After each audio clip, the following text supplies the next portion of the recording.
Hi everyone.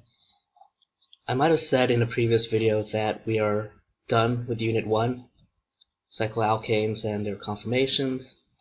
That was a lie, because I have one last thing to talk about, and that is the idea of cis and trans, which will describe the orientation of two or more substituents on a cyclic molecule. What else do we want to talk about? Oh, and I might as well use this time also to show you more practice with chair conformations. It relates to this idea of cis trans isomers. Okay. I believe this will be the last video for Unit 1. And cis trans isomers, let me give you the definition of an isomer first. This might have been done on a previous video, but as review, an isomer is a molecule, or we should say, a molecule that has the same molecular formula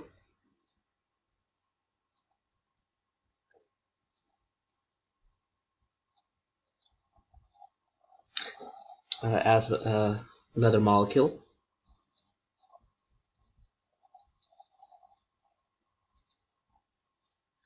but is not identical.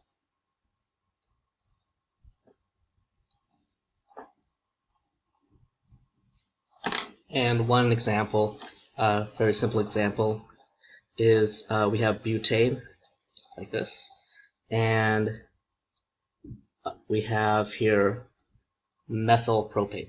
Remember this molecule here? It's actually not necessary to say we have a methyl group on the second carbon. So I would prefer not 2-methylpropane, but just methylpropane. There's only one molecule that can be methylpropane, and it's this one. So these are isomers, a pair of isomers. Those of you who are a little more familiar with organic chemistry, yes, there are different types of isomers, but for now we're only going to look at cis trans isomers in relationship to cycloalkanes. If I have this molecule here, okay, it's a ring molecule, and I'll put a bromine wedge, again, the top carbon, and at the 2 o'clock position I'll put a wedge methyl group. Okay. Now I already made models of that, and I don't know if you can see it, but this is the top half of the model. We have the yellow representing the bromine, and I put a blue atom for the methyl group, okay, just as a representation. The thing is, those two groups, the yellow and the blue, are going on the same side of the ring. So if I hold the ring horizontal, they're both going up, or if I turn it upside down, they are both going right there, both going down. You notice that this is flat, okay? Even if I made it a chair conformation, okay? Even if I made it a chair conformation, look at the yellow and the blue. The blue is axial up, and the yellow is equatorial up. So they're still both going up, they're still going the same direction. That's going to be called cis. Okay, cis same side is how you could think about it.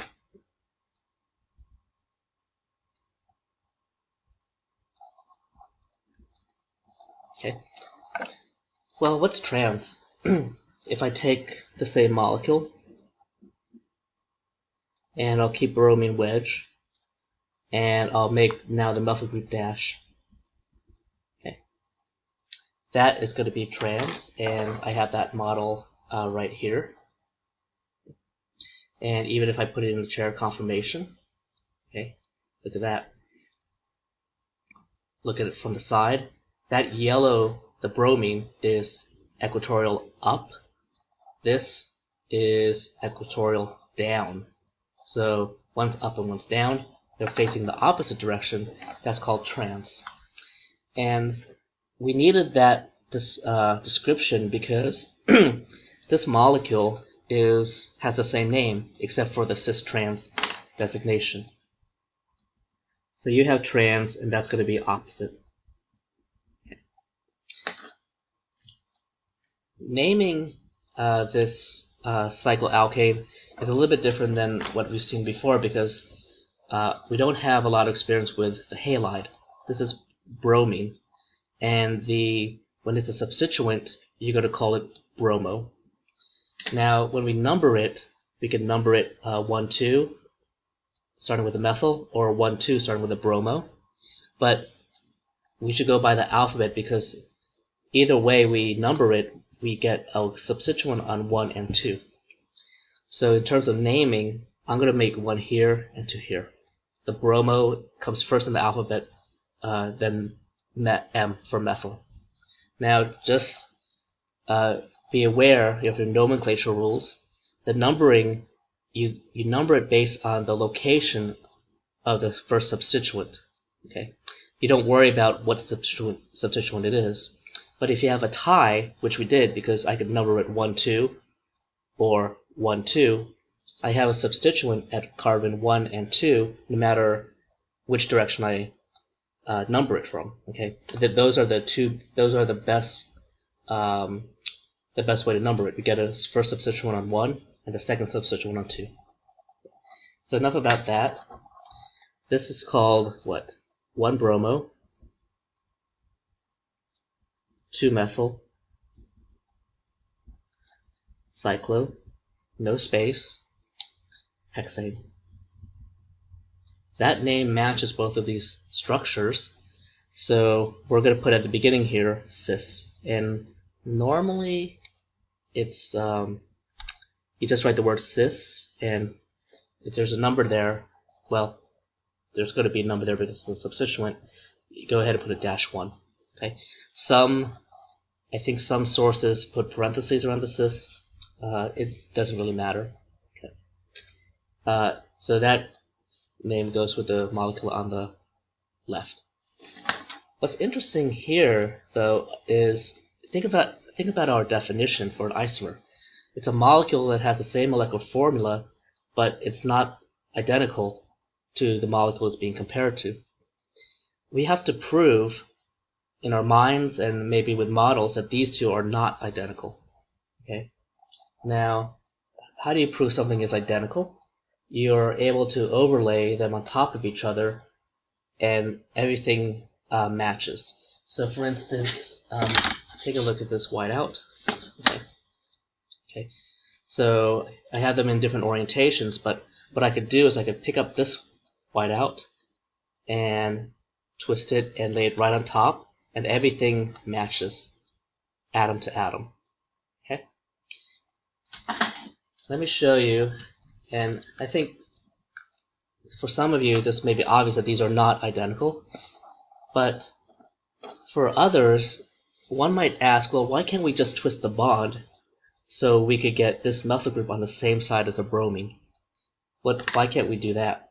Well, the thing is, it's in a ring. So this is the molecule. I'll make it flat because it's easier to analyze when they're flat. Okay. We're not changing the molecule when we make it flat versus a chair, right? It's still the same molecule, it's just a different conformation. But I'm making it flat so it's easier to compare these two molecules here. So let me show you that they're what we drew. Okay. So cis, the bromine and the methyl are pointing up, and this is hopefully you can tell this is trans. So the yellow is going up, the methyl is going down. Okay. What was the trick with the whiteout? I took one of the objects and I placed it on top of the other. So when I do that, it's a little bit tight, but if I do that, okay, do you see how the yellow are matching? The yellows are matching, okay, but when I take a look at the blues, see the blues are going in opposite directions from each other. I know it's a little bit hard to tell, but I'm what I'm trying to do is I'm trying to overlay the two molecules and see if the atoms line up. So again, look at the yellows, they're lining up. Okay. Now, obviously I could turn over one of the molecules. Oh no, I can't. See, when I try to line up the blues, oh, I wasn't expecting that. When I line up the blues, the yellows aren't even close together. They're on distant carbons. So they're definitely not identical. Now the idea was, okay, let's put them back to their original spots. The idea was, well, can't I rotate this molecule, the bond, to get this blue atom to be on the same side as the yellow? Okay, because I want to show them to both go up, like I have on the left molecule. Well, okay, good luck doing that, because if I take a look at this molecule, if I really want to twist this bond so the blue is on the same side as the yellow, I can, right? I can, but what do you notice? It's hard to tell, but what do you notice about the hydrogens? See, this hydrogen still is right here. Look at the hydrogen on the original molecule. The hydrogen is going down. So not only does the groups have to be on the same side for it to be cis, but you notice that the two hydrogens are also going on the same side. Okay, so we basically, you want for it to be identical, you want your molecule to look like this: yellow, blue, maybe pointing to the left, the two hydrogens pointing to the right. And if I take that other molecule, the one that is trans, see, it starts out like this. And yeah, sure, I could twist this. You know, it's a little bit hard. My model's about to break. But even if I could get these to kind of look like on the same side, they're literally not. They're technically not, because the hydrogen, see, there's no hydrogen here on this carbon that I'm pointing at on the same side as this one. Yeah, that was a little bit of a messy demonstration, but go ahead and make your models. Okay, make the models for what? Make the models for these two molecules, and you'll realize that they're not identical. And the trick we were doing is we were trying to put one on top of the other. That trick is called superposition. Or we could say that these two are not, it's called superimposable. It's the same idea as saying they're not identical. They're not superimposable. I guess you can't, I'm not sure if that's a real definition, but you can't overlay one over the other and have everything match. Okay. So that is Sis Trans. Now, those of you who are very adept at making models, there's one issue. I want to mention it here, but we're not going to resolve it until probably the next unit. Is if I make a trans version that looks like this. Okay. See, isn't that trans? Bromine and methyl are on opposite sides. Technically, not technically, but actually, both of these are trans, right? And they will both be called trans 1-bromo 2-methyl cyclohexane. But let me double check. Yep. But go ahead and make these two models, and I think you'll see something a little bit peculiar. Even though they're both trans, they are actually not superimposable. So these two are actually not identical as well. And that's a dilemma for IUPAC, because now if I write in a procedure, I want trans 1-bromo 2-methyl cyclohexane, and I want to heat it up, the reader doesn't actually know which of these two I want, because these two are different, even though they're both trans. We're going to set that aside. That has to deal with more detailed discussions about isomers. Okay. But how are we going to use this? Well, in previous videos with cyclohexanes, we were talking about chair conformations, right? And you know, when we have multiple substituents, now we know that those substituents can be cis or trans. And we could add even more substituents, and maybe the bromine's trans to methyl, but cis to some other group. The problem that I came across that I think would be interesting and also try to wrap everything up is this problem here. Okay, I have a cyclohexane, and I am going to put substituents on these carbons that have dots on them. Okay. I'm going to have a methyl group here. Okay, so I'm not drawing any bonds yet. I have this group here. This is going to be practice, because do we know from this condensed structure what this part of the molecule looks like? Okay, and then I'm going to put another methyl group here, and you see the trick I did? I put the hydrogen on the other side so I could actually draw a bond here. The problem here is draw dashes and wedges on this template to make an isomer that is the most stable. Interesting problem. Draw dashes and wedges. So we get isomer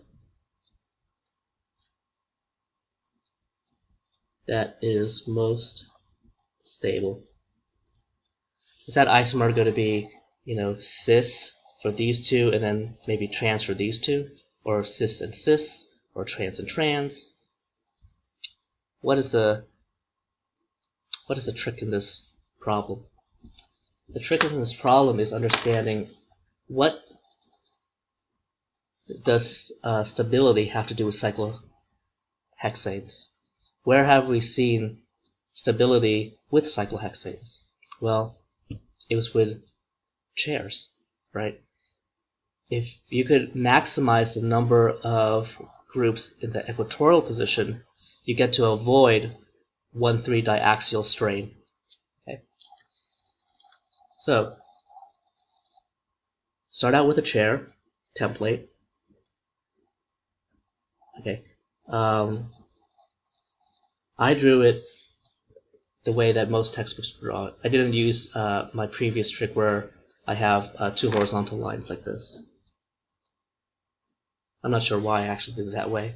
But if you're doing it this way with the 2 horizontal lines, then your chair might look like this. Okay? They're the same type of chair. If you put a little person sitting on here, their head is gonna be on the right, their butt is in the middle, and their feet are on the left. Okay, so it's the same chair.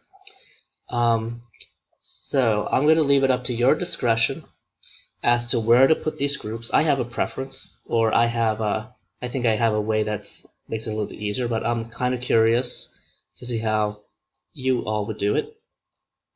Meaning, this methyl group here, would you put it on this carbon in the corner? Would you put it at this carbon at the bottom? Okay. And what is the idea? The idea is, can you put these groups in the correct carbons so it's as stable as possible? Okay. And the hint is you want everything equatorial, right? Equatorial. Then you're not done, because you have to translate that into this drawing and put the wedges and dashes. Are all of them going to be dashes? Is this going to be dash, and this is going to be wedge, and this is going to be wedge? I don't know. You have to first draw a very stable chair conformation using these 3 groups on these 3 carbons. Okay. Hopefully you understand the challenge. Go ahead and pause the video, and when you come back, I'll show you how I would do it. Although there's more than one correct answer, I think.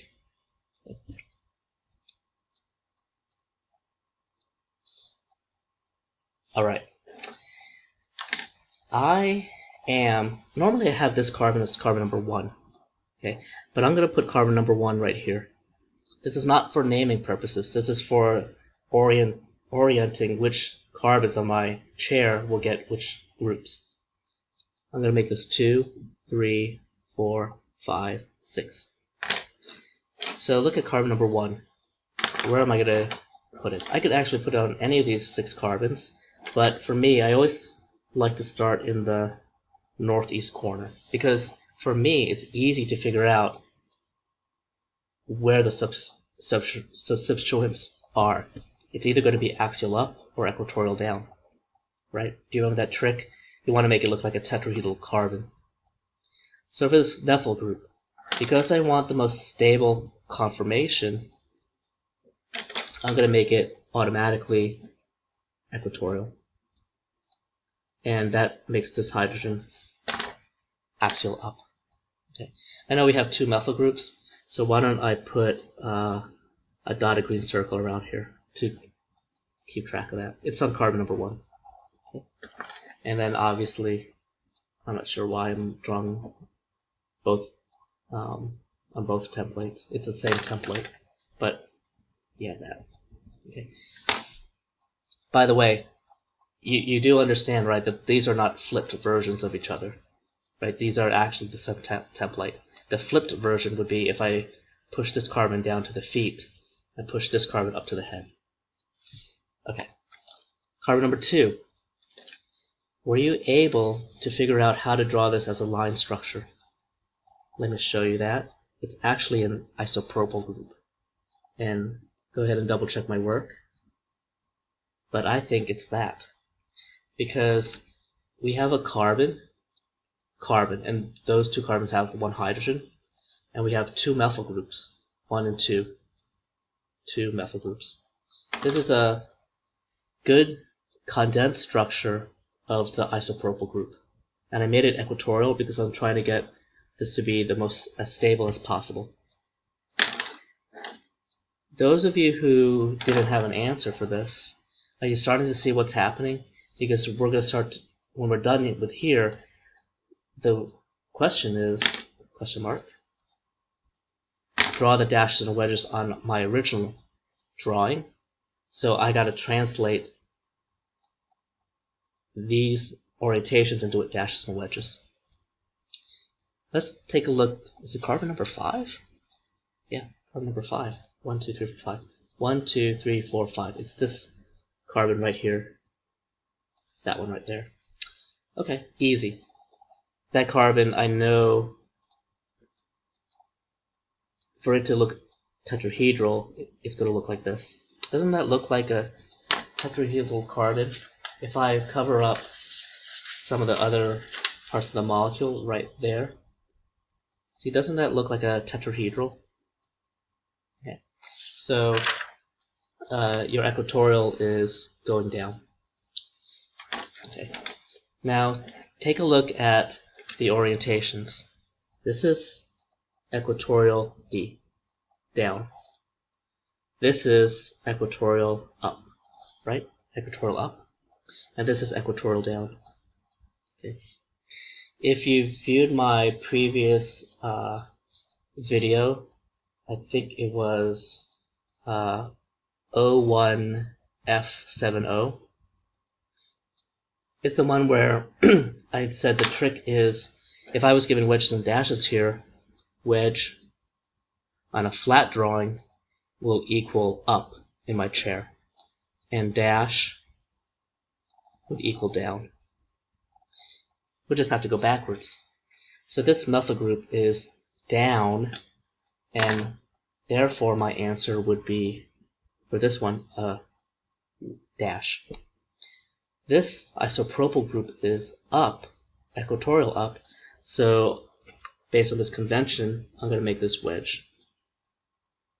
And then this is down again, so that's dash. Okay?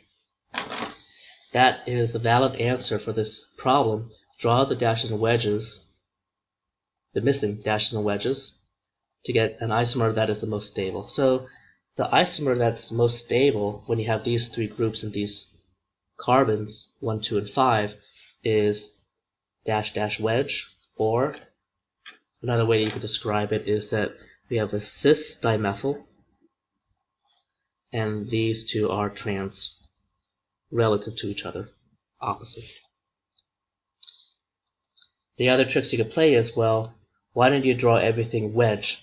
If you draw everything wedge and you draw a chair conformation, I bet one of those groups is going to be, has to be axial, at least one of those groups. When you have this dash dash wedge, it turns out that everything's equatorial. The thing is, are you supposed to memorize this? If there's stuff on carbons 1, 2, and 5, I have to have dash dash wedge. I had no idea. I had to work it out. I can't imagine actually someone trying to memorize all the different permutations depending on where 3 substituents are around the ring. How to draw the dash and wedges to get the most stable isomer. Okay. Now, the thing is, you do know that what happens if I do a chair flip? Okay, I'm not going to draw this for us, but if you flip it, remember what the rule was there? The up stays up, the down stays down, but the equatorial and axial toggle, they go back and forth. So when I do the chair flip, all of these equatorial groups will look axial, right? Look at this. See if I can show it on this molecule here. Okay, so I have a chair conformation right there. See? And the yellow and the blue are both equatorial. Equatorial up for the yellow, equatorial down for the blue. When I do a chair flip, the feet become the head become the feet. Look what happened. Both groups are now axial, right? You toggle between equatorial and axial when you do a chair flip. But that yellow stays up, that blue stays down. Okay. So let me try another chair flip. We'll go back to the original. See? Yellow stays up, blue stays down. Just straighten this out a little bit. There. Okay. I'm not going to draw that. If you want to have more practice, draw the flipped version of this chair conformation, and you'll see that all 3 groups will be axial. Okay? And also give you a chance to practice drawing isopropyl again. Okay, so that was a medium challenge chair conformation problem because it was different, right? They needed us to work backwards, and they needed us to be able to interpret what does it mean to be the most stable, and how do I use that information to get started, right? I think the hard part was getting started, like where exactly do I start, because everything was blank here. The last thing, I want to go back to this, these drawings for the last minute. Remember with a line drawing, you don't have to draw the hydrogens that are connected to the carbon. So I could have actually drawn the methyl group like this without the letters. Now, if you draw the letter C, you just got rid of the rule for line angle drawings, and you have to draw the hydrogens, the letter H's. Okay? So either you follow it fully and you don't draw any letter C, and that's a methyl group, or if you draw the letter C, then you have to actually draw the other letters attached to it, hydrogen. But that's not what I wanted to go over. I wanted to tell you that if this, on a ring, if this substituent is wedge coming towards us, the hydrogen that is on this carbon has to be dash. Now, it doesn't matter whether you draw the dash to the right or if you draw the dash to the left. It still means that it's going away from you. And then I'll show you this, and then I will have to go. So you take a look at this bromine yellow. You know there's a hydrogen peeking out in the back. If I tilt it this way, see it's dashed slightly to the right. And if I tilt it this way, look at this hydrogen right here, it's dashed slightly to the left. So it's still dashed, so it doesn't matter which direction you draw the dash. Okay? And then obviously for the methyl group on the left, this hydrogen has to be dash, and this hydrogen has to be wedge. Okay? Okay.